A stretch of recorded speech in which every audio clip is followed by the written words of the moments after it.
2021-এর শিক্ষাক্রম নিয়ে বিতর্ক শুরু থেকেই। তবু বিগত সরকারের 2 শিক্ষামন্ত্রী এটি বাস্তবায়নে ছিলেন অনড়। চলতি শিক্ষাবর্ষে প্রাথমিক ও মাধ্যমিকের 7টি শ্রেণীতে সেই শিক্ষাক্রমের পাঠ্য বই পড়ানো হচ্ছে। এর মধ্যে পট পরিবর্তন, আন্দোলনের মুখে স্বৈরাচার সরকারের পতন, অন্তর্বর্তী সরকার নেয় রাষ্ট্র সংস্কারের দায়িত্ব। সেই ঢেউ লাগে শিক্ষা খাতেও।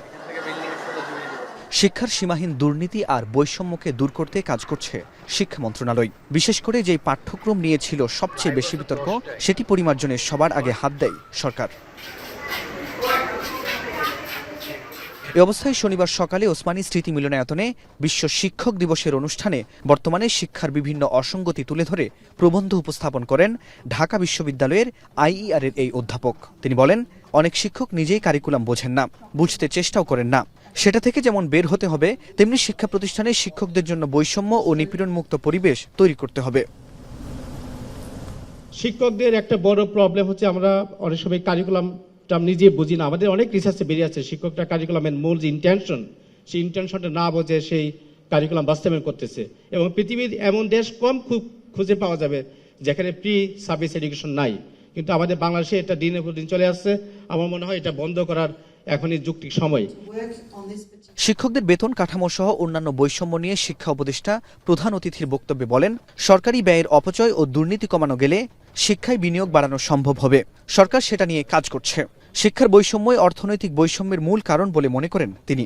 চিন্তা করি মানসম্মত মৌলিক শিক্ষার যে অধিকার, সেখানে যদি বৈষম্য থাকে তাহলে এটা বংশানুক্রমে সেই বৈষম্য চলতে থাকে।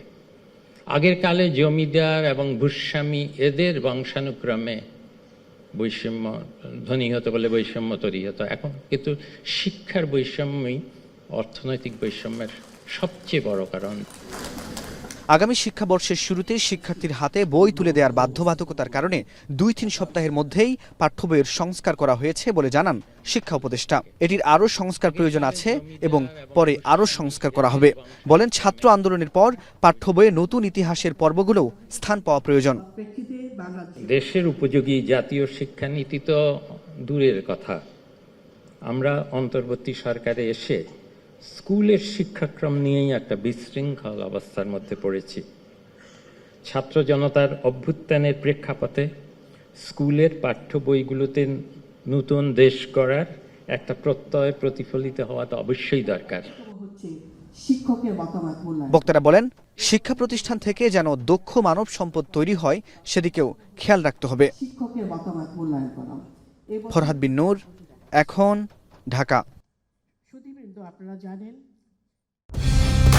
কালার এক্সপার্ট, জর্জ স্যাপ এবং মাইল্ড অন হ্যান্ডস টেকনোলজি সমৃদ্ধ অরিক্স ক্রিস্টাল ওয়াশ আপনার লন্ড্রি এক্সপার্ট।